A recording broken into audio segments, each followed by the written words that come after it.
CPI സംസ്ഥാന secretary Binoy Viswam മാധ്യമങ്ങളെ നിൽക്കുന്ന പാർട്ടിയല്ല CPI.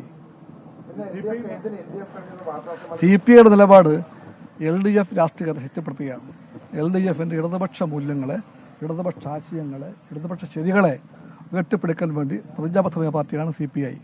ആ പ്രതിജ്ഞാബദ്ധമായ പാർട്ടിയെ ആരും ഇങ്ങനെ ഒടിച്ചു വിളിച്ചാൽ പോകുന്ന പാർട്ടികളെന്ന കാര്യം ഹസനും കൂട്ടുകാരും അറിഞ്ഞാൽ മതിയാകുള്ളൂ. ഹസൻ ചെയ്യേണ്ട കാര്യം സ്വന്തം UDFിലെ കാര്യങ്ങൾ നടത്താൻ ശ്രമിക്കുക, അല്ലാതെ വേറെ ഒരുപാട് ചിന്തിച്ച് അദ്ദേഹത്തിന് തലമുണ്ടാക്കേണ്ട കാര്യമില്ല. ഇന്നലെ LDF വാർത്താസമ്മേളനത്തിൽ പറഞ്ഞത് നിങ്ങളെല്ലാവരും വിഷയം ഉന്നയിച്ചു, അത് LDF സമ്മതിക്കുന്നു. മുഖ്യമന്ത്രി പറഞ്ഞു DGP പരിശോധിക്കുന്നു, മുഖ്യമന്ത്രി പറഞ്ഞെന്ന് പറഞ്ഞു. ഒരു പൊളിറ്റിക്കൽ കാര്യമാണ് ADGP RSS നേതാവിക്കുന്നത്. അതെങ്ങനെയാണ് DGP പരിശോധിക്കുക?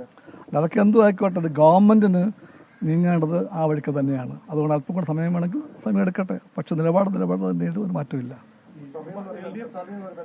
അങ്ങനെ വാച്ച് നോക്കി പറയാൻ പറ്റില്ല. ഞാൻ പറഞ്ഞല്ലോ, അന്വേഷണ റിപ്പോർട്ട് വരട്ടെ എന്നൊരു മുഖ്യമന്ത്രി പറഞ്ഞാൽ അത് മാനിക്കാൻ ഞങ്ങൾക്കെല്ലാം രാഷ്ട്രീയ ബോധമുണ്ട്. അതിനർത്ഥം അനന്തമായി നീണ്ടുപോകണം എന്നല്ല, നീണ്ടുപോകാൻ പാടില്ല. അങ്ങനെയാണെങ്കിൽ സസ്പെൻഡ് ചെയ്ത ഉദ്യോഗസ്ഥനെ മാത്രം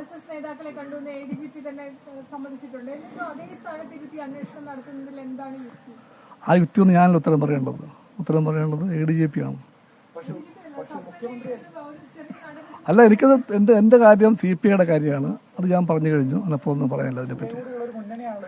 ആ മുന്നണിക്ക് വേണ്ടി CPI പറഞ്ഞു കഴിഞ്ഞു. കേട്ടില്ല നിങ്ങളാരും?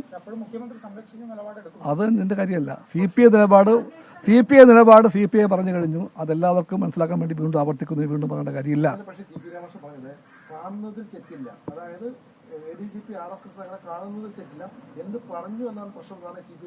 അല്ല, അതൊക്കെ ഓരോ നേതാക്കന്മാരുടെ നിലപാട് അവർ പറയട്ടെ. CPI നിലപാട് ഞാൻ പറഞ്ഞു. കേരളത്തിലെ ക്രമസമാധാന പാലന ചുമതലയുള്ള ADGPക്ക് RSS മേധാവികളെ ഊഴമിട്ട് പോയി കാണേണ്ട കാര്യം എന്താ പറയാനുള്ളത്? ഒന്ന് ഞങ്ങൾക്കറിയാം, LDFനും RSSനും ഇടയിൽ പൊതുവായിട്ട് യാതൊന്നുമില്ല. RSSന്റെ ആശയത്തെ, പ്രത്യയശാസ്ത്രങ്ങളെ നിരന്തരമായി ചോദ്യം ചെയ്യുന്ന, എതിർക്കുന്ന രാഷ്ട്രീയ ചേരിയാണ് LDF. ആ LDFന് അതിൻ്റെ നേതാക്കന്മാർക്കോ അതിൻ്റെ രാഷ്ട്രീയ പാർട്ടികൾക്കോ ഒരു ബന്ധവുമില്ല RSSുമായിട്ട്. അങ്ങനെ ഇരിക്കെ കേരളത്തിൻ്റെ ക്രമസമാധാന പാലന ചുമതലയുള്ള ADGP ഒരു വട്ടമല്ല 2 വട്ടം പോയി കണ്ടുവന്ന് അദ്ദേഹം പറയുന്നു. ആ കൂടിക്കാഴ്ച എന്തിനു വേണ്ടി അറിയാൻ അവകാശമുണ്ട് കേരളത്തിന്.